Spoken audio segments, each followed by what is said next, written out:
ఓకేనా? Okay.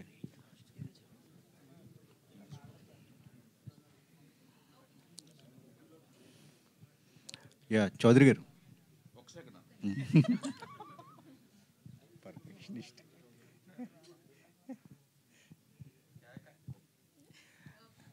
Okay.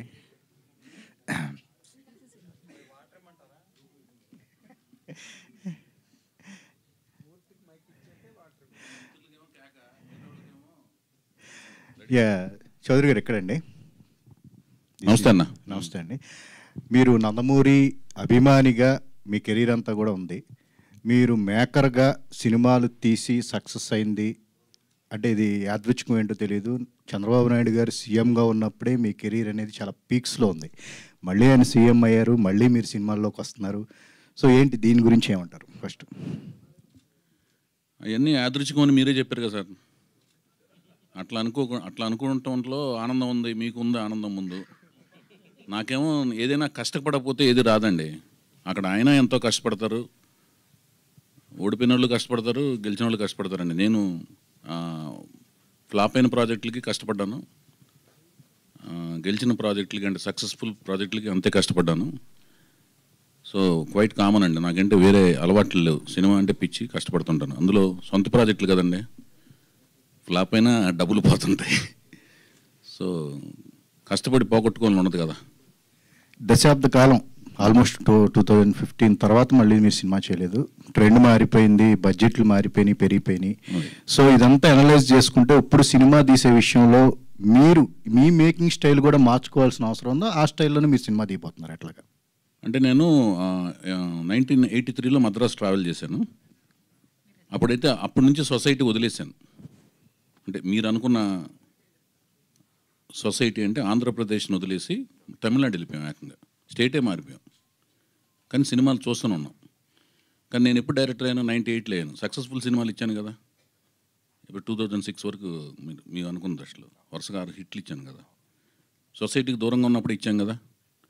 అది అట్లా ఉండదు. అప్డేట్ అనేది అవుతున్నారా లేదా? మీరు సినిమా ఇండస్ట్రీతో డైలీ సినిమాలు చూస్తున్నారా? డైలీ ఇన్ఫర్మేషన్ ఇన్పుట్ తీసుకుంటున్నారా?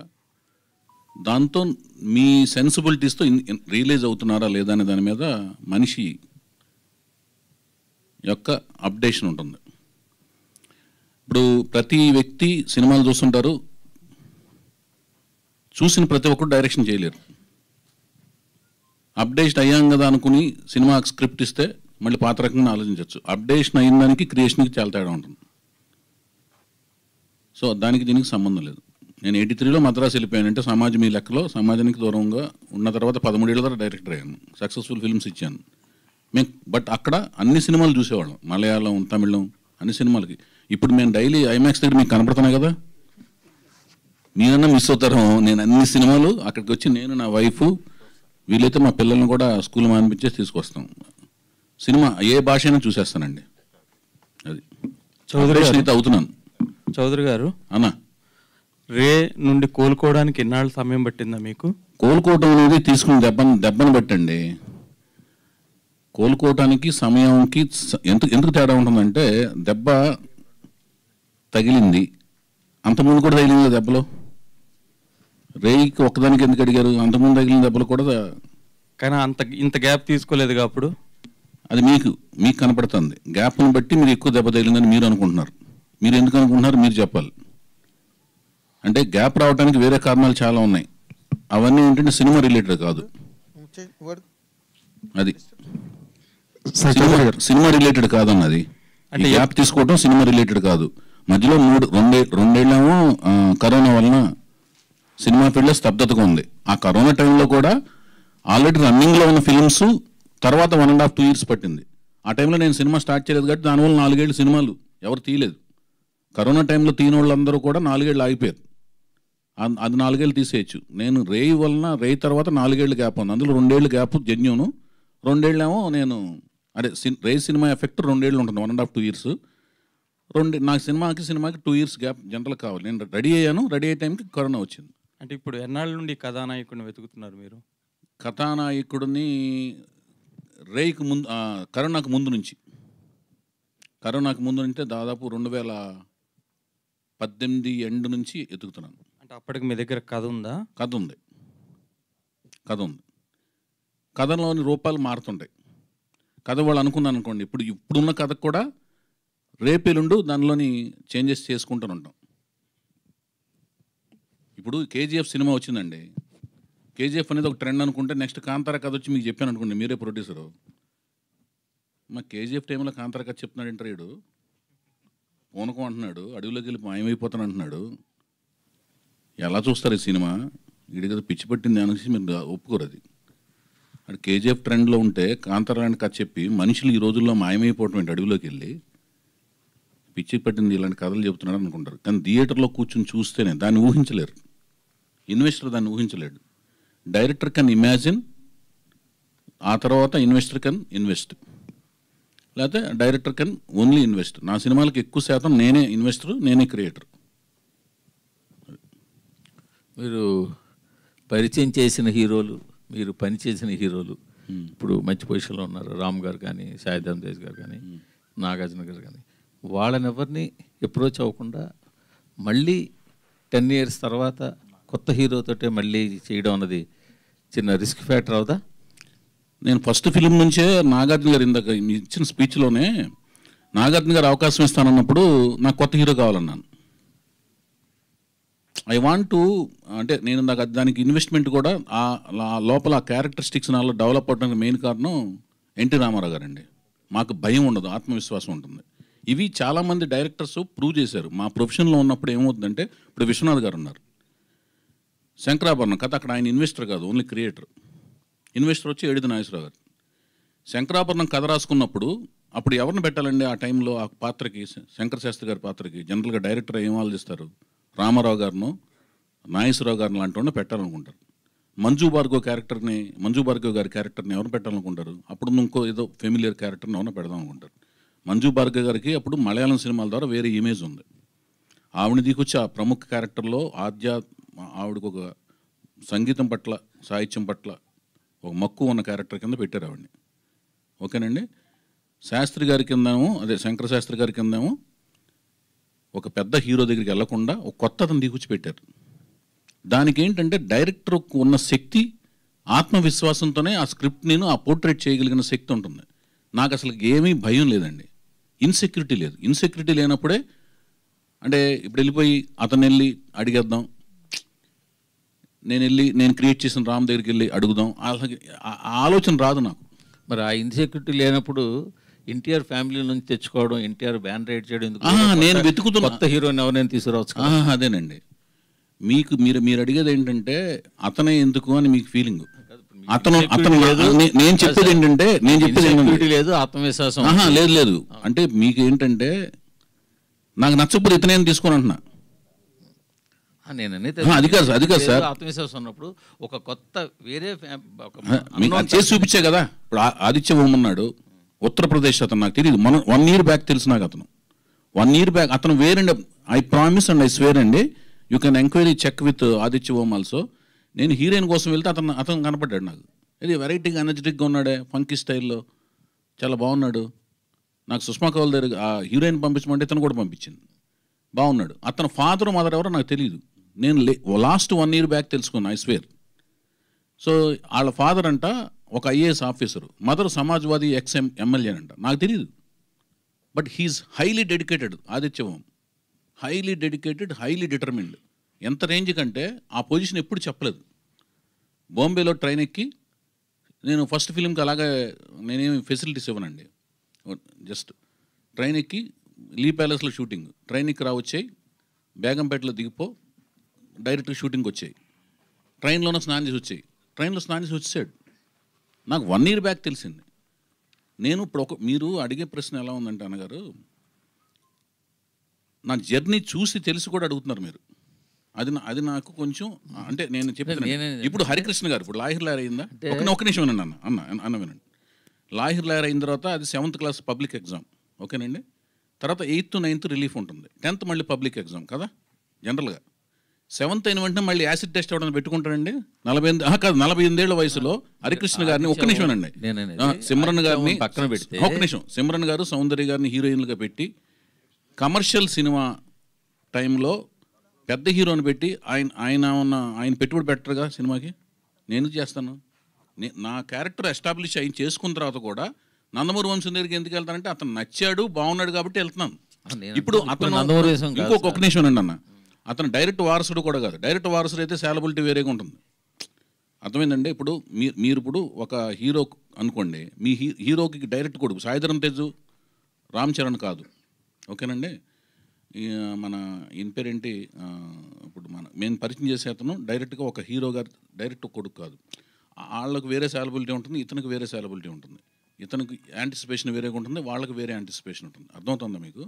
సో ఇక్కడ మీరు ఏం ఆలోచించాలంటే వైవిఎస్ చౌదరి జర్నీ ఏంటి, అతను తీసుకునే రిస్క్ ఏంటి, అతని క్యాలిక్యులేషన్స్ ఏంటి, అతను దేని మీద స్టిక్ అయ్యి వెళ్తాడు అనే దాని మీద మీరు నా జర్నీని కూడా అసెస్మెంట్ చేసి. మీ జర్నీ చూస్తేనే మీరు ఆదిత్య హోమం పక్కన పెడితే, ఆదిత్య హోమం కాదు, హరికృష్ణ గారితో 3 సినిమాలు ఎవరైనా తీయగలరా? హరికృష్ణ గారు కాదండి, మీరు రాముని పరిచయం చేశారు. ఒక్క నిమిషం సినిమా వారసుడే. రామ్ సినిమా వారసుడు కాదు, రామ్ సినిమా వారసుడు అయితే రవికిషోర్ గారు ప్రొడ్యూస్ చేయాలి. నేను ఎందుకు ప్రొడ్యూస్ చేయాలి? ప్రొడ్యూస్ కాదండి, మూర్తి గారు ఒక్క మాటనండి, ప్రొడ్యూస్ చేయటం అనేది it's not an easy job. Ram మీద ₹1 సాలబిలిటీ ఉండదు. 10 కోట్లు రిలీజ్ రోజున డబ్బులు పోయినాయి అన్నారు. 10 కోట్లు ఖర్చు అయింది నాకు. ఆస్తులన్నీ నా అన్ని స్టేకులో ఉన్నాయి. నేను మళ్ళీ శాటిలైట్ రైట్స్ తక్కువ రేటుకి అమ్మి వాటిల్ని జీటీవీకి తక్కువ రేటుకి అమ్మి, జీటీవీ రాఘవేంద్ర రెడ్డిని అడిగితే తెలుస్తుంది, పబ్లిసిటీ చేసి ఆడియన్స్ ఎవరు లేరు థియేటర్ల దగ్గర 4 వారాలు థియేటర్ల చుట్టూ తిరిగి నేను థియేటర్లో జనం ఉన్నారన్నట్టుగా మైకులతో మాట్లాడేవాడిని. బ్రహ్మాండంగా ఉన్నారు జనం, ఆనందంగా ఉంది. నాకు జనాలు మైకులు అటు తెప్పదనేవాడిని. విజయవంతం చేసినందుకు ఆనందంగా ఉంది అని మాట్లాడేవాడిని. ఇవన్నీ నిజాలండి, ఫ్యాక్ట్స్. అది నెమ్మదిగా రొటేట్ అయ్యింది. లాహిర్ నా సినిమాలు, నా విజయాలన్నీ ఈజీగా రాలేదు అన్నగారు, మీరు చెప్పే జాగ్రత్తగానండి. 11న దేవదాస్ రిలీజ్ అయింది, జనవరి 11. 12న స్టైల్ పడింది నెత్తి మీద. స్టైల్ ఏంటంటే ఇండస్ట్రీలో ఫస్ట్ ఆఫ్ ఇట్స్ కైండ్ లాగా చిరంజీవి గారు గెస్ట్ అపిరెన్స్, ఒక మాస్ పెద్ద బిగ్గెస్ట్ మాస్ హీరో, ఒక బిగ్గెస్ట్ క్లాస్ హీరో నాగార్జున గారు గెస్ట్ అపిరెన్స్, లారెన్స్. స్టైల్ పడింది, దెబ్బ కుదేలైపోయింది నా సినిమా. 11వ తారీఖు రిలీజ్ చేయరు. యాక్చువల్గా లవ్ స్టోరీలు చూసే సీజన్ సంక్రాంతి సీజన్ కాదు, లవ్ స్టోరీలే వెళ్ళరు. 12 స్టైల్ నా సినిమా పడుకుంది. 13 చుక్కల్లో చంద్రుడు, ఆఫ్టర్ నువ్వు వస్తానంటే వద్దంటాను, హార్ట్ థ్రోబ్ అనమాట సిద్ధార్థ. నా యూత్ కూడా వెళ్ళిపోయారు, నా దగ్గర థియేటర్ దగ్గర జనాలు లేరు. 13న లక్ష్మి, పొంగల్ కరెక్ట్గా పొంగల్ సినిమా అది. దానికి ఎవరు లేడు, కాలేజీలు ఓపెన్ అయినాయి, పొంగలంతా సినిమాలు డిస్ట్రిబ్యూటర్ లెటర్లు ఇచ్చారు, టెర్మినేషన్ లెటర్స్. అక్కడి నుంచి నేను 13, 14 తారీఖులు అప్పటికప్పుడు తక్కువ డబ్బులకి, అంటే అంతకుముందు వచ్చిన ఆఫర్ కాదనుకుని చాలా తక్కువ డబ్బులకి, రీజన్ డబ్బులకి జీటీవీకి శాటిలైట్ రైట్స్ అమ్మేసి డబ్బులు పట్టింది. తిరిగి 4 వారాలు తిరిగితే 4 వారాల తర్వాత పికప్ అయింది. హిస్టరీ అనమాట. 17 సెంటర్లు 175 డేస్ ఆడింది. తర్వాత 2 సెంటర్లు 175 డేస్. తీసిన థియేటర్ నుంచి మళ్ళీ తీసేసారు. ఈ సక్సెస్ తక్కువ అంచనట్లేదు, తక్కువ కాదు. నేను అనేది రాము కాదండి, ఎలా చెప్తున్నా అంటే కొత్త వాళ్ళతో చేస్తున్నాను, కొత్త వాళ్ళని ఎంచుకుంటున్నాను. మీరు ఎంచుకునే వాళ్ళంతా ఇండస్ట్రీలో ఒక సెర్టన్ బ్యాకప్ ఉన్న వాళ్ళే ఎంచుకుంటున్నారు. లాహిర్ ఎలాంటి సినిమాలు మీరు ఎన్టీఆర్ అభిమానం మీకు ఉంది, కానీ దాన్ని ఎక్కువగా చెప్పి అంటే దాన్ని కూడా సినిమాకి వాడుతున్నట్టుగా కాదు కదా, మీరు అంటాం కాదు, మీరు గుర్తించట్లేదని నేను అంటున్నాను. లాహిరి హరికృష్ణ గారు ఈనాటే మెయిన్ స్ట్రీమ్ ఒక జంట. హరికృష్ణ గారు భానుప్రియ గారు అప్పుడు సీరియల్స్లో యాక్ట్ చేస్తున్నారు. హరికృష్ణ భానుప్రియ ఒక జంట. నెక్స్ట్ సుమన్ గారు పక్కన చౌదరి గారు. ఒక నిమిషం సుమన్ గారు ఒక్క నిమిషం రిలేటెడ్ అడుగుతున్నారు, దానికి కూడా సమాధానం చెప్పి ఒక నిమిషం. సుమన్ గారు పక్కన రచన గారు, ఇద్దరికి ఇన్నింగ్స్ అయిపోయింది. తర్వాత వినీత్ గారు సంగవి గారు, వాళ్ళ ఇన్నింగ్స్ అప్పటికి అయిపోయింది. ఆదిత్యమో మమికిత కొత్త 4 జంటలు ఎవరికన్నా సాలబిలిటీ ఉందా? వాళ్ళ మీద 1 కోటి నుంచి 1,50,00,000 సినిమా తీస్తే మేబీ సినిమా రిలీజ్ చేయడానికి ప్రోత్సాహం రావచ్చు. ఓకేనండి. 3,90,00,000 సినిమా తీసా నా సొంత. అప్పటికి నా అపార్ట్మెంట్ తాకట్టు పెట్టాను. నా భార్య నగలు, మా మదర్ నగలు, మా అత్తగారి నగలు అన్ని రిలీజ్ టైంకి అన్ని స్టేక్లో ఉన్నాయి. ఆ రోజున ఇప్పుడు చెప్తున్నాను, మర్చిపోయాను అసలు విషయం. రామోజీరావు గారు థియేటర్ మీద ఎక్స్ప్లాయిటేషన్ మీద ఫైనాన్స్ చేయకపోతే ఈ సినిమా రిలీజ్ అయ్యే కాదు.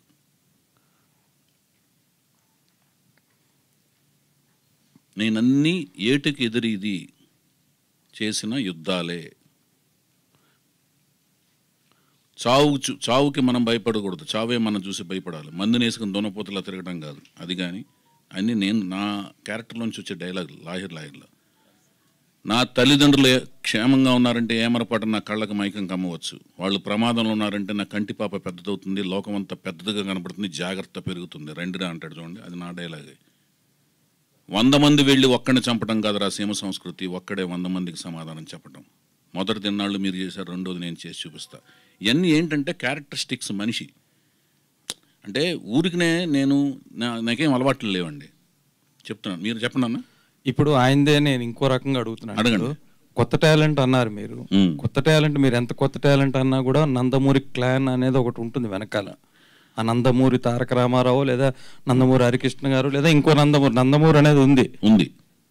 మీరు ఇంతకు ముందు చెప్పారు చూడండి, ఆదిత్య హోమని ట్రైన్లో వచ్చేసి ట్రైన్లోనే స్నానం చేసి అంతే వచ్చేయని. ఆ కొత్త వాళ్ళతో మీరు సినిమా తీయడం వేరు. ఈయన వెనకాల ఇంత నందమూరి క్లాన్ ఉన్నప్పుడు ఈయనకి కూడా మీరు అలాగే చెప్పి ఆ విధంగానే తీయగలరా, లేకపోతే మీ మీద ప్రెజర్ ఉందా? ఆయన వెనకాల మీరు దేవుడిగా భావించే మీ నందమూరి తారక రామారావు మునిమనుడు కాబట్టి హరికృష్ణ గారు మీ మీద ఏమైనా ప్రెజర్ ఉంటుందా? ఏమి ఉండదు. నేను ఎవరినైనా కొత్త వాళ్ళగానే ట్రీట్ చేస్తాను. ఏ కంఫర్ట్స్ ఇవ్వను. ఇంకా వాళ్ళకంటే తక్కువగా ట్రీట్ చేస్తాను. ఎందుకు తక్కువగా ట్రీట్ చేస్తానంటే వాళ్ళకి సినిమా అంటే అర్థమైంది. వాళ్ళు they are named by YVS products అని వాళ్ళు బయటికి వెళ్ళిన తర్వాత వైవిఎస్ ఏం చేశారు. అప్పుడు మీ స్టూడెంట్ ఉంటాడండి, మీరు టీచర్ అయ్యారు అనుకోండి, వైవిఎస్ స్టూడెంట్ కింద బయటికి వెళ్తే ఏంట్రా వైవిఎస్ ఇదనే మీకు నేర్పింది అంటారేమో, నాకు బ్యాడ్ నేమ్ వస్తుంది భయం. వాళ్ళందరికీ అన్నీ కరెక్ట్గా చెప్తాను. పైగా 11 నెలల నుంచి నేను కొత్త వాళ్ళని పరిచయం చేస్తే వాళ్ళతో ట్రావెల్ అవుతానండి. ఖాళీగా ఉంటాను, డైరెక్ట్గా తీసుకొచ్చి వాళ్ళని షూటింగ్ సెట్స్లో పెట్టను. వాళ్ళు 11-12 నెలలు వాళ్ళతో ట్రావెల్ అవుతాను. ఇప్పుడు తను లాస్ట్ ఇయర్ మార్చిలో చూశాను, ఏప్రిల్లో చూశాను, మార్చిలో ఎండ్లో ఓకే అయింది, ఏప్రిల్ ఎండ్లో చూశాను. అప్పటి నుంచి 11-12 నెలలుగా స్వయంగా నేనే కోచింగ్ ఇస్తున్నాను. అంతేగాని నిన్న చూశాను ఇవాళ అది ఉండదు. అతనితో ట్రావెల్ అయ్యి అతను బాడీ బిల్డింగ్, డ్యాన్సులు, ఫైట్లు అవన్నీ కోచింగ్ ఇచ్చి, డైలాగ్ డెలివరీలు, సొసైటీ ఎలా ఉంటుంది, ఏ హీరో ఎబిలిటీస్ ఏంటి, ఏ హీరోస్ ఎందుకు పైకి వచ్చారు, ఏ హీరోకి ఉన్నాయి స్ట్రెంగ్త్లు ఏంటి, వీక్నెస్లు ఏంటి, అన్నీ నాకు తెలిసిన నాలెడ్జ్ అతనితో షేర్ చేస్తాను. వాళ్ళు ఇంతకాలం స్టడీ చేయలేరు కదండి. వాళ్ళు కాన్వెంట్ స్టూడెంట్స్ అవ్వచ్చు, వాళ్ళు మనం వెళ్ళినట్టుగా అన్ని సినిమాలకు వెళ్ళలేరు కదా పాపం. మనం చూసిన బుక్స్ మనం అన్ని చదవలేరు కదా. కొంత మనకు తెలిసిన టిప్స్ వాళ్ళకి ఇస్తాం. అది గీత గారిని అడుగుతాను, ప్రొడ్యూసర్. అమ్మో, కంగ్రాట్స్ గీత గారు. థ్యాంక్ యూ అండి. ఎందుకంటే లేడీస్ ప్రొడ్యూసర్గా చాలా కాలం అయింది రాక, మీరే మీకు ఎక్స్పీరియన్స్ ఉంది కాబట్టి చౌదరి గారికి మీరే ప్రొడ్యూసర్ అంటే ముందుగా ఆల్ ది వెరీ బెస్ట్. ఈ ప్రాజెక్ట్ కూడా మంచి హిట్ అవ్వాలని కోరుకుంటున్నాం. మీ బ్యానర్ పేరు ఎన్టీఆర్ అని పెట్టారు, ఏ న్యూ టాలెంట్ రోడ్స్. అలాగే మీరు ఓల్డ్ టాలెంట్, అంటే మీరు కూడా యాక్టర్ కదా బేసికల్గా. మీరేమన్నా ఈ సినిమాలో యాక్ట్ చేసే ఛాన్స్ ఉందా? లేదండి, ఈ మూవీలో కేవలం ప్రొడ్యూసర్ పాత్రనే నిర్వర్తిస్తాను. ఆయన కథ, స్క్రీన్ ప్లే, డైరెక్షన్ ఆయనకి ఫుల్ ఫ్రీడమ్, ఆయన చూసుకుంటారు. సో ఈసారి ప్రొడక్షన్ అంతా నేను చూసుకుందాం అనుకుంటున్నాను. డైరెక్టర్స్ కూడా మంచి చాలా సినిమాలు యాక్ట్ చేస్తారు, ఫాదర్ క్యారెక్టర్స్, బ్రదర్ క్యారెక్టర్లు కాబట్టి. చౌదరి గారిని కూడా ఒక క్యారెక్టర్ని పెట్టి చేయిస్తున్నారు సినిమాలు ఏమన్నా? Not in this movie, maybe in the future. Chowdary గారు, అన్నా నందమూరి ఇంటి నుంచి ఇంకొక హీరో వస్తున్నాడంటే ఇండస్ట్రీ మొత్తం అటువైపు చూస్తుంది. తప్పకుండా. మరి ఎన్టీఆర్ గారు, బాలకృష్ణ గారు, కళ్యాణ్ రామ్ గారు, వీళ్ళ సపోర్ట్ ఈ సినిమాకి ఏమైనా ఉంటుందా? అందరి ఆమోదంతోనే ఎన్టీఆర్ గారు, కళ్యాణ్ రామ్ గారు, బాలకృష్ణ గారు, అసలు కుటుంబంలో నందమూరి కుటుంబంలో ఎవరైతే ఉన్నారో వాళ్ళందరి ఆమోదంతోనే ఇతను పరిచయం అవుతున్నాడు. ఒకళ్ళు వాళ్ళు అని వాళ్ళు ఉన్నారు వీళ్ళు లేరు, వీళ్ళు ఉన్నారు వాళ్ళు లేరు, వాళ్ళు తెలియకుండా వీళ్ళు తెలియకుండా వాళ్ళు కాదు, అందరి ఆమోదంతోనే ఇతను పరిచయం అవుతున్నాడు. అది మీరు అంటే ఇప్పుడు చెప్పిన దానికి ఎక్స్టెన్షన్, మీరు అందరు ఆమోదంతో అంటే ఇండివిజువల్గా అందరికీ కలిసి వెళ్ళి ఈ హీరోని పరిచయం చేస్తున్నాను అని అన్నగారు ఒక మూర్తి గారు ఒక నిమిషం వినండి. మీకు ఆ వీడియో ప్రజెంట్ చేయాలని మీకు కావాలా? మీ వీడియో వెళ్ళి కలిసిన వీడియో సహా ఒక నిమిషం వినండి, ఒక్క నిమిషం. మీకు వీడియో ప్రజెంట్ చేయాలి అని అనుకుంటే next time I will present the video next మీకు. నేను మీకు కాదు సాక్ష్యం అడగట్లా మీరు అడిగింది వాళ్ళందరూ ఆమోదం తీసుకోవాల్సి వచ్చిందా అంటున్నాను నేను. తీసుకోవాల్సిన రావడం ఏంటండి? ఇప్పుడు అది కాదండి, అది ఒక్క నిమిషమేనండి.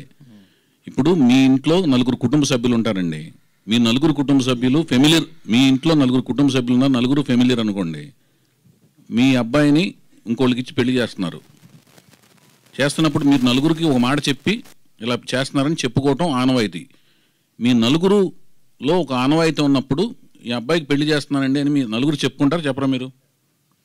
ఈవిడెళ్ళి వాళ్ళకి బ్లెస్సింగ్ తీసుకుంటుంది కదా, అదే అందరి కుటుంబ సభ్యుల మధ్యన జరుగుతుంటుంది. అందులో వైఫో తండ్రో తల్లో లేదనుకోండి, ఇంక ఎక్కువ వాళ్ళ ఆశీస్సులు ఉంటాయి. అర్థమవుతుందండి? పాపం అనగానే అందరి బ్లెస్సింగ్స్ ఇంకెక్కువ ఉంటాయి. వైవిఎస్ గారు ఇప్పుడు నేనెందుకు అంటే కాదండి, నేను వెళ్ళి అడగటం అంటే నాకు అర్థం కాలేదు. మీ క్వశ్చన్ కరెక్ట్గా అడగండి అన్న. నేను వెళ్ళి అందరినీ కలమన్నారు నన్ను. నేను పర్మిషన్ ఏంటండి? అతనికి అందరు ఆశీస్సులు ఉన్నాయని నేను చెప్తున్నా. నేను వెళ్ళి పర్మిషన్ ఏం అంటే ఎన్ఓసి సర్టిఫికేట్ అడుగుతున్నారు మీరు? మూర్తి గారు లొకేషన్ పర్మిషన్ ఒక్క నిమిషం అండి.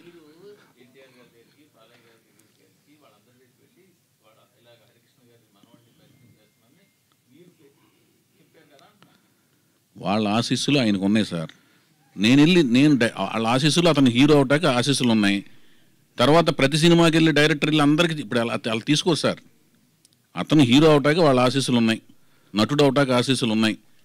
ప్రతి డైరెక్టర్ వెళ్ళి వాళ్ళకి సబ్జెక్టులు అవి చెప్పరు, నువ్వు అమ్మంటారు అంతే, వాళ్ళు అయిపోతారు. అర్థమవుతుందన్నా? నువ్వు ఏ టెక్నీషియన్ పెట్టుకుంటున్నావు, వాళ్ళు అందరూ వెళ్ళిపోయి ముగ్గురికి చెప్పడం అని చేయరు అంటున్నాను. అది ఆ పద్ధతి కూడా కాదు. అది ఆ టెక్నీషియన్ లిబర్టీ ఈజ్ ఎంటైర్లీ అందరి దగ్గర. అదిగా మూర్తి గారు, అది కాదన్నా, ఒక నిమిషం అన్న. పెళ్లి కూతురు ఒక నిమిషం మూర్తి గారిని మాట్లాడినామండి. ప్లీజ్ దయచేసి అన్న నా మాటేనండి. మూర్తి గారు నేను చెప్పేదేనండి. నేను ఇందాక సబ్జెక్ట్కి వస్తున్నా. పెళ్లి కూతురు మీ అమ్మాయి అయినప్పుడు మీ అమ్మాయి వాళ్ళందరూ ఆశీస్సులు తీసుకుంటుందండి. పెదనాన్నది, బాబాయిది, వాళ్ళది. ఓకేనండి? పెళ్లి కొడుకు వెళ్ళి ఏమండి మీ అమ్మాయిని చేసుకుంటున్నాను, ఏమైనా నేను చేసుకుంటున్నాను, వీళ్ళందరి దగ్గరికి వాడు వెళ్ళదు. ఆశీస్సులు కాదండి మీకు. నేను చెప్పేది మీకు అర్థం కాలేదండి. అతను ఒక్క నిమిషం బాబు భయ్యా, నాగేంద్ర ఒక్క నిమిషం అన్న. నాగేంద్ర గారు, నేను సీతయ్యని. I can answer anything. మీరు ఉండండి, మీరు ఆవేశపడకండి అన్న నాగేంద్ర అన్న మీరు నా బ్రదర్. ఈయన ఈ మూర్తి గారు నా అన్న. ఒక్క నిమిషం అన్న. అది ఏంటంటే ఎలా ఉంటుందంటే అతనికి వాళ్ళందరూ ఆశీస్సులు ఉన్నాయన్న. ఓకేనా? ఒక్క నిమిషం, అందులో డౌట్ లేదు, అది డౌట్ లేదు కదా, అంతే. అది నేనెవరిని కాదు వాళ్ళ. ఒక్క నిమిషం అండి అన్న ఒక్క నిమిషం అండి. నేను సీతయ్యన అన్న. మీకు వద్దు, నేను సీతయ్యని, నేను రామాయణ కాదు. నేను సీతయ్యని.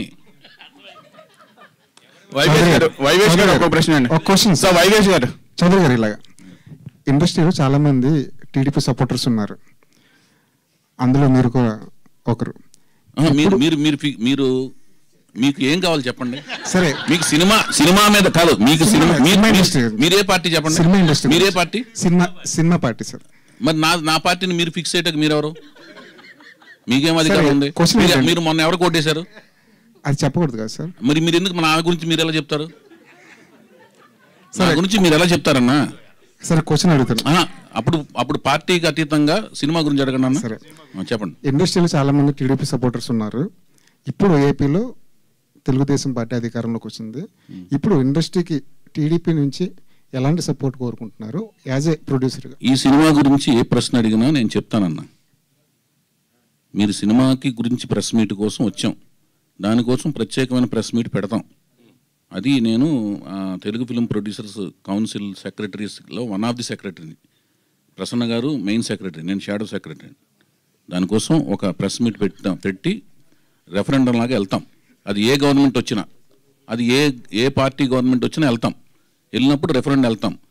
అప్పుడు ఆ జర్నలిస్ట్ సంఘంలో మీరు కూడా ఉంటే ఆ పొలిటికల్ జర్నలిస్టులు వస్తారో మీరు వస్తారో నాకు తెలీదు.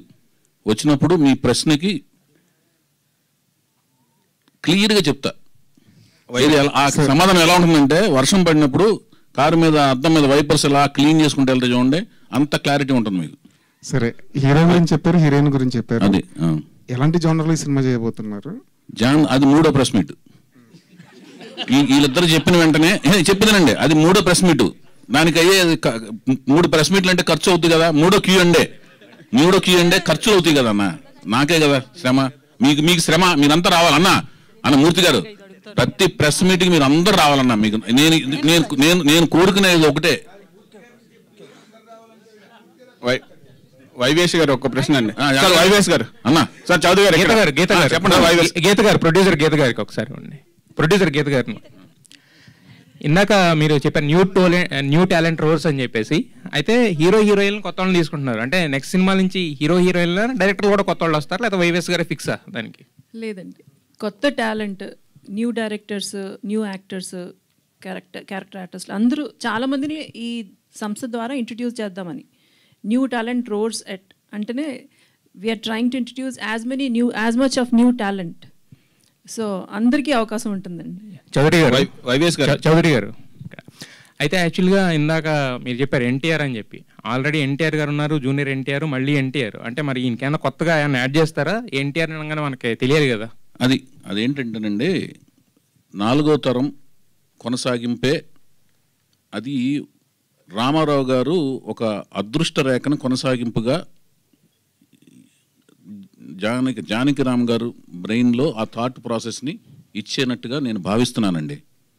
ఇప్పుడు కొన్ని ఆలోచనలు ఎందుకు వస్తాయో మనకు తెలియదండి. అవి మనకు రావు, దైవ సంకల్పం కింద భావించి జానకిరామ్ గారు బ్రెయిన్లో అది వచ్చిన తర్వాత అక్కడితో ఆగలదు అది. ఇప్పుడు నేను అనుకుంటా నా కొడుకుని ఇంజనీర్ చేద్దామని, ఆడేమో డాక్టర్ అవుతాడు. ఇతను వాళ్ళ నాన్నగారు ఈ లోకం నుంచి వెళ్ళిపోయినా కూడా ఆ ఆలోచనతో కొనసాగాడు. ఆ టాలెంట్ ఉంది, ఎక్సలెంట్గా డ్యాన్స్ చేస్తాడు, కళ్ళు ఎక్స్ప్రెసివ్గా పెట్టేస్తాడు, మంచిగా నవ్వుతాడు, యాక్టింగ్ చేసేస్తాడు, డైలాగులు చెప్తాడు. అవి లేదనుకోండి, తండ్రి కళ్ళ కన్నాడు అవ్వలేదు.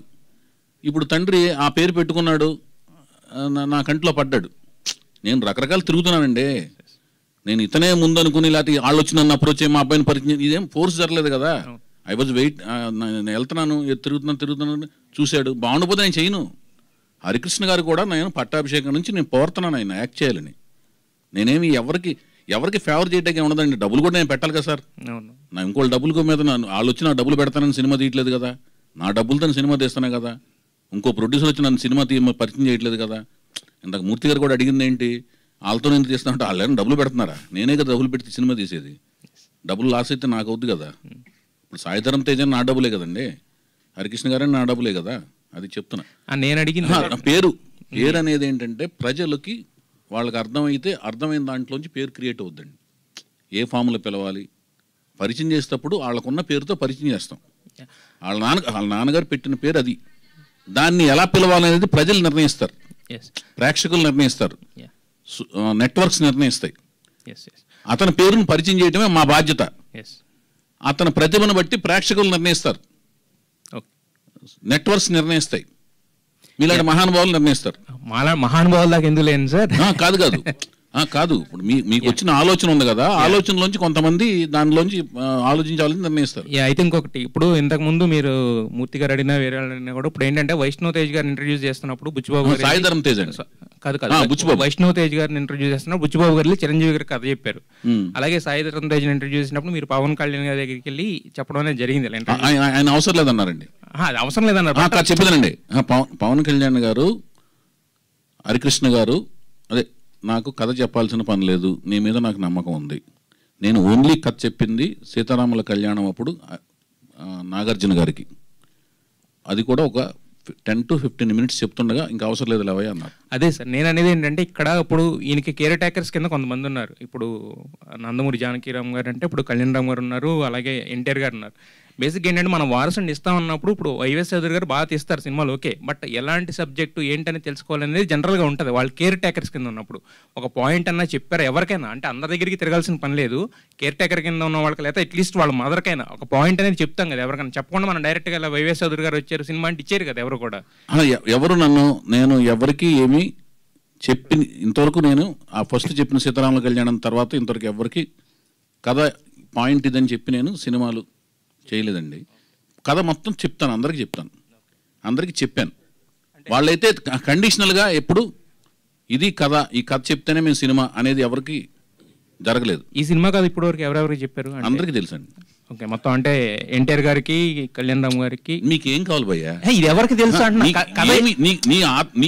నీకు ఎవరెవరు పర్మిషన్ లెటర్ కావాలి చెప్పు. కాదు కదా మీకు కథ అందరికి తెలుసు కదా, ఎవరికి తెలుసు అని అడుగుతున్నాను. నీకు ఈ ప్రెస్ మీట్ ద్వారా ఏం కావాలి చెప్పు. ఈ కథ ఎవరికి తెలుసు అని అడుగుతున్నాను నేను. అడిగి నీకు అందులో నీ ఆనందం ఏంటి? నీకెందుకు తెలియాలంటున్నాను సార్, నీకెందుకు తెలియాలి? మీ ఆలోచనకి అంతరంగం ఏంటి? బాహ్య రూపం అర్థమైంది, లోపల అంతరంగం చెప్పు. అంతరంగం ఎందుకు అంటున్నది? ఈ సినిమాకు ఉపయోగపడేది అన్నది ఎవరికి? ఆయనకు తెలిసిందా తెలియదా అనేది నీకు ఉపయోగపడే, అందులో నీ ఉపయోగం ఏంటంటున్నాను. నీ ఉత్సుకత ఏంటి? ఉత్సుకత కాదు సార్, మీరు ఏం చెప్పారు? ఇప్పుడు కాదండి, సినిమా చేసే అతనికి తెలుసా తెలియదా అని అడగటం వరకు మీకు వాళ్ళు సినిమా చేసేవాడికి తెలుసు, మీరు అది అడగలేదు. వాళ్ళ కుటుంబంలో అందరికీ తెలుసా అని అడుగుతున్నారు. వైఎస్ గారు ఇక్కడండి సార్. సార్ ఇది ఎన్టీఆర్ అనే పర్సన్ లాంచ్ చేస్తున్నారు, అలాగే ఇందాక చెప్పారు హీరోయిన్ గా కొత్త హీరోయిన్ తీసుకోబోతున్నాం తెలుగు అమ్మాయిని అని, అండ్ అదర్ క్యారెక్టర్స్ కూడా కొత్త టాలెంట్ ని తీసుకోబోతున్నారా? ఇలాంటి ఏమైనా టాలెంట్ హంట్ ఏమైనా నిర్వహించబోతున్నారా? దీనికి హంట్ అనే మాట అనేసాం అనుకోండి రాజేష్ గారు, అంతేగా భయ్యా. అయితే హంట్ అనగానే ఏంటంటే ప్రవాహం వచ్చి మన మీద పడుద్ది. మనం మన సైడ్ నుంచి చేస్తే బెటర్. హంట్ అని అనౌన్స్ చేసిన వెంటనే ఒక ప్రవాహం మన ఎత్తుమే పడిపోద్ది, అది ఫ్లడ్ లాగా పడిపోద్ది, మనం ఎత్తుకోలేము, అందులో కొట్టుకుపోతాం మనం అందులో. అందుకని మనకు కావాలన్న విషయం మనకు తెలుసుకుని మనం ఎత్తుకోవటం బెటర్ అని నా ఫీలింగ్. అలా ఆ పని చేస్తున్నా. వైవిఎస్ గారు అమ్మా సార్, ఇప్పుడు మీరు అప్పుడు తీసిన బ్లాక్ బస్టర్స్ కొన్ని కానీ ఇప్పుడు కానీ జనరేషన్ మారింది, ట్రెండ్ కూడా మారింది, దానికి అనుగుణంగా ఏమైనా కథ తయారు చేసుకున్నారు? అసలు ఇప్పుడు ట్రెండ్ని బట్టి ఏ టైప్ సినిమా చేయాలనుకుంటున్నారు? అంటే నేను కొంచెం లేట్గా వచ్చా కాబట్టి అడిగేశారా? అడిగారు కానీ మీరు నా ఫ్రెండ్, మీరు ఏమైనా అడగచ్చు, చెప్పండి. థ్యాంక్ యూ ఏంటన్నా? Thank you. అంటే ఇప్పుడు పాన్ ఇండియా లెవెల్లో వస్తున్నాయి సినిమాలు. అవును. అంటే వీళ్ళు హీరో చిన్న హీరో అయినా పెద్ద రేంజ్ లో చూపించాలన్న డైరెక్టర్లో ఒక ఆశ ఉంది. ఆ కోణంలో మీరు ఎటువంటి జాగ్రత్తలు తీసుకున్నారు? అది కాదు, ఇది నా కథకి జస్టిఫై దట్టుగా నేను తీస్తానండి. తీసిన తర్వాత దానికి క్రియేట్ అయిన వాల్యూమ్ని బట్టి అది పాన్ ఇండియానా స్థాయి అనేది, ఎందుకంటే కొత్త వాళ్ళతో తీస్తున్నాం కాబట్టి కథ తయారవుతున్న ప్రాసెస్లో దానికి వచ్చే హైప్ను బట్టి రేంజ్ విస్తీర్ణం అనేది అర్థమవుద్ది. అది వ్యాపార ధోరణిలో అది పాన్ ఇండియా వద్దా లేదనేది అర్థమవుద్ది. సార్ చౌదరి గారు, వైవిఎస్ గారు ఒక క్వశ్చన్ అండి సార్, ఒక క్వశ్చన్ అండి. V6 లక్ష్మి గారు ఒక్క సెకండ్. ఆవిడ V6 గారే, మీరు చెప్పండి. అయితే మీకు ఇండస్ట్రీలో చాలామంది పరిచయం, ఎన్టీఆర్ ఫ్యామిలీ నుంచి మెగాస్టార్ ఫ్యామిలీ వరకు, ఏఎన్ఆర్ ఫ్యామిలీ. అయితే ఒక న్యూ బ్యానర్ స్టార్ట్ చేస్తున్నప్పుడు ఇండస్ట్రీ నుంచి ఎవరిని పిలవలేదా, ఎవరు రాలేదా? అంటే అర్థం కాలేదు. అంటే ఒక చిన్న లాంచింగ్ అంటే ఇప్పుడు నేనేంటంటే నేనే ఒక రామారావు గారి ఆశీస్సులతో తీసుకుని ఘాటుకెళ్ళి రామారావు గారి ఆశీస్సులు తీసుకున్నా. అది ఎంత పవర్ అనేది మీకు అర్థమవుతుందా? అది మామూలు పవర్ కాదు. ఆ పవర్ శక్తి స్వరూపం ఎలా ఉంటుందంటే దానికి ఇంకా విలువ కట్టలేం. ఆయన శక్తిని మేము భుజం మీద వేసుకొచ్చి ఇప్పుడు ఆ శక్తి ఇక్కడ తిరుగుతుంది. అది ఆ వైఫై రేంజ్ మనం చెప్పలేం జోన్ల కింద. ఆ శక్తి ఉన్నప్పుడు ఇంక ఎవరు అవసరం ఏముందండి? అంటే అందరు ఆశీస్సులు ఉంటాయి. నేను ప్రాజెక్ట్ స్టార్ట్ చేశాను అనగానే సినిమాలో నేను పనిచేసిన అందరి మనసులు నన్ను బ్లెస్ చేస్తుంటారు. వాళ్ళకి సమయం మళ్ళీ అడగటం, వాళ్ళని పాపం వాళ్ళు ఏదో ఉన్న దానిలో ఇబ్బంది పెడతాం నాకు ఇష్టం లేదు. అందరు ఆశీస్సులు నేను ఇప్పుడు నా రూమ్మేట్ రవితేజ్ ఉన్నాడు, ఆయన హీరో, ఆయన ఆశీస్సులు ఇప్పుడు ఉంటాయి.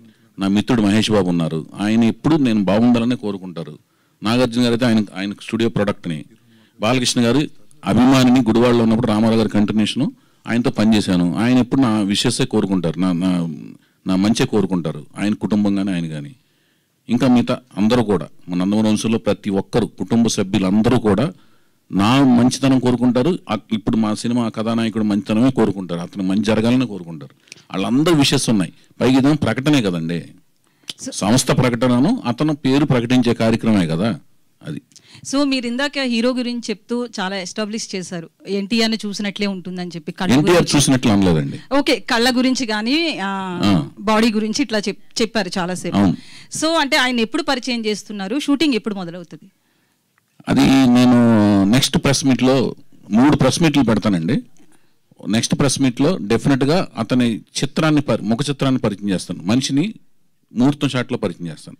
So final question, last 10 years నుంచి కూడా మీరు ఇండస్ట్రీకి దూరం ఉన్నారని కాదు కానీ మూవీస్ రాలేదు. అంత హిట్స్ ఇచ్చిన ఒక డైరెక్టర్ అన్నేళ్ళు ఎందుకు గ్యాప్? అంటే ఇందాక మీరు చెప్పిన ఆన్సర్ అయితే సాటిస్ఫాక్షన్ లేదు, సో అందుకే మళ్ళీ రిపీట్ చేస్తున్నా. గ్యాప్ అదే 2018 నుంచి సినిమా తీద్దాం అనుకుంటున్నాను అండి. మధ్యలో కరోనా వలన అమెరికా వెళ్ళిపోయి బ్లాక్ అయిపోయాం 1.5-2 years. కరోనా టైంలో అమెరికాలో బ్లాక్ అయిపోయాం, 1.5-2 years అక్కడే ఉండిపోయాను. అప్పుడు అనిశ్చిత అండి, నేను కొత్త వాళ్ళని అనుకుంటున్నాను, కొత్త వాళ్ళతో ప్రాజెక్టులు ఫోన్లో ఫైనలైజ్ కాలేదు, అమెరికాలో ఉండిపోయాను 1.5 years బ్లాక్ అయిపోయాను. రేకి 18కి మధ్యలో చాలా గ్యాప్ ఉంది కదా. అదే ఆ 18లోనే నేను ప్రిపేర్ 2 ఏళ్ళు, నేను సినిమాకి 2 ఏళ్ళు అండి. ఇప్పుడు 2003లో సీతయ్య అండి, 2006లోనే వచ్చింది దేవదాసు, 3 ఏళ్ళ గ్యాప్ అక్కడే ఉంది. సో మేడం గీత గారు, సో అంటే మీకు కూడా ఇండస్ట్రీ మూవీస్ గురించి ఎవ్రీ మూవీకి వస్తారు, సార్తో పాటు మీరు వచ్చి చూస్తుంటారు. సో మీ నాలెడ్జ్ స్క్రిప్ట్లో ఏమన్నా మీరు ఐడియాస్ ఇచ్చారా ఏంటి అసలు? ఆయన ప్రతి ఆలోచన మొదట నాకే చెప్తారండి. సో ఆయనతో ప్రతి మూమెంట్, ఆయన ఆలోచన ప్రతి మూమెంట్లో I'm with him, I'm travelling along with him. So నాకు అంటే ప్రతి మూవీ స్టోరీ స్క్రిప్ట్ ఎలా తయారవుతోంది, ఎలాంటి కొత్త ఇంప్రూవ్మెంట్స్ వచ్చాయి, అన్నీ ప్రతి ఒక్కటి తెలుస్తుందండి. లేపేసి చెప్పేస్తానండి, నిద్రపోతున్నా కూడా. వైవేష్ గారు ఒక క్వశ్చన్ అండి. సార్ 83 నుంచి మీరు పక్క రాష్ట్రాల్లో ఉంటున్నా సరే, మీ రాష్ట్రం మీద అభిమానంతో, మీ ప్రాంతం మీద అభిమానంతో ప్రతి ఎలక్షన్లోని గుడివాడకి వెళ్ళి ఓటేస్తున్నారు ఫ్యామిలీతో సహా. మొన్న జరిగిన ఎలక్షన్స్లో గుడివాడలో ఎమ్మెల్యే మార్పుకి శ్రీకారం చుట్టారు. ఆ మార్పులో మీ పాత్ర ఎంతవరకు ఉంది? అన్నా ఇందాక దీనికి ఆన్సర్ చెప్పాను. కాకపోతే ఇందులో నేను ఒకటే ఇన్ఫర్మేషన్ ఇస్తాను. ప్రతి సంవత్సరం ప్రతి ఎలక్షన్కి వెళ్ళలేదు, ఒక ఇన్ఫర్మేషన్ చెప్తా. ఎలక్షన్ పార్టీల గురించి మాట్లాడిన కానీ ఈ ఎలక్షన్కే వెళ్ళాను నేను గుడివాడ. 94 లాస్ట్, తర్వాత అంతా హైదరాబాద్లోనే యూటిలైజ్ చేసుకున్నాను. ఈ ఎలక్షన్ అప్పుడే అంటే అక్కడ ఓటు ఉంది కదా అని అక్కడికి వెళ్ళాను. డైరెక్టర్ గారు, మీరు ఇప్పుడు వీళ్ళ అబ్బాయిని పరిచయం చేస్తున్నారు, సేమ్ టైమ్ మేబీ ఈ ఇయర్ ఈ సీజన్లోనే బాలకృష్ణ గారి అబ్బాయి మోక్షజ్ఞ కూడా పరిచయం కాబోతున్నాడు. సో దీన్ని మీరు ఒక బాధ్యతగా తీసుకుంటున్నారా? రేపు పొద్దున అతన్ని లాంచ్ చేయడం కూడా ఒక ప్రెస్టేజ్ కదా. సో దీన్ని ఎలా చూస్తున్నారు ఈ లాంచ్? అసలు మేమందరం రామారావు గారు బాలయ్య బాబు గారిని పరిచయం చేస్తున్నారని 1975లో ఎప్పుడైతే అన్నదమ్ముల అనుబంధం చూసామో, బాలకృష్ణ గారు లాంచింగ్ కోసం ఎంత అవైట్ చేసామో, ఎంత తహతహలాడామో, నిజంగా తహతహలాడామండి. గుడివాడలో ఫ్యాన్స్ ఓపెన్ చేసి అప్పుడు మద్రాసు ట్రైన్ ఎక్కాను నేను బాలకృష్ణ గారికి. తర్వాత మద్రాసు వెళ్ళి ఫ్యాన్స్ లెటర్స్ రాసి ఎన్టీఆర్ ఫ్యాన్స్ అంతా ఎన్బీకే ఫ్యాన్స్ అవ్వాలని బాలకృష్ణ గారి దగ్గరుండి చాలా సినిమాల వరకు లెటర్స్ కరస్పాండ్ చేసినవాడిని. ఆయన ఎంట్రీ కోసం ఎంత అవైట్ చేశామో, బాలకృష్ణ గారి అబ్బాయి మోక్షజ్ఞ ఎంట్రీ కోసం అంతే అవైటింగ్ అండి. నేనే కాదు, ప్రపంచవ్యాప్తంగా ఉన్న నందమూరి వంశ అభిమానులందరూ అంతే అవైటింగ్. ఆ అవైటింగ్ అనేది అతి త్వరలోనే దానికి ఒక కర్టెన్ అనేది రైజ్ అవుతుందని నా ప్రగాఢ నమ్మకం, విశ్వాసం అండి. చౌదరి గారు, కంగ్రాచులేషన్స్ అండి. ముందు thank you so much, all the best. అయ్యో థ్యాంక్ యూ సార్. మీ ప్రతి సినిమాలో ఒక మ్యానరిజం ఉంటుంది. ఆ మ్యానరిజం ఎంత పాపులర్ అంటే, హరికృష్ణ గారు ఈస్ట్ గోదావరి వెళ్ళారంటండి. ఈస్ట్ గోదావరిలో ఒక అభిమాని వచ్చి హరికృష్ణ గారు కాళ్ళ మీద పడిపోయి, నేను సీతయ్య 10 సార్లు చూశాను సార్, సీతయ్య 10 సార్లు చూశాను సార్ అని చాలా గట్టిగా చెప్తున్నాడు అంట.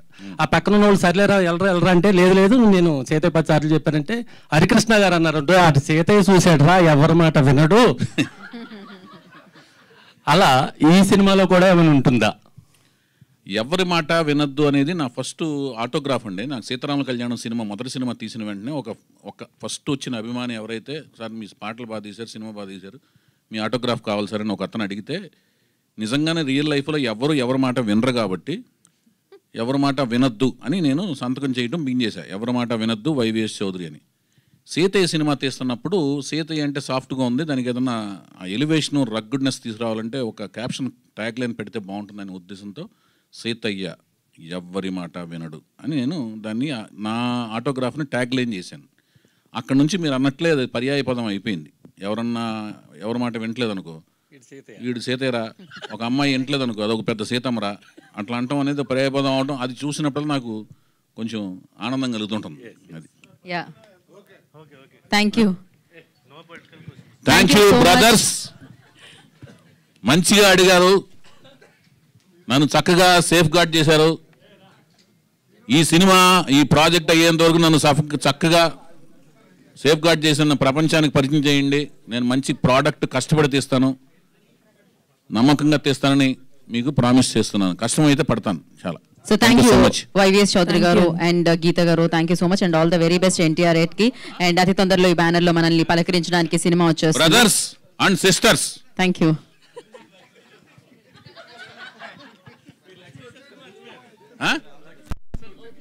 లక్ష్మి గారు, Thank you so much. Really nice meeting.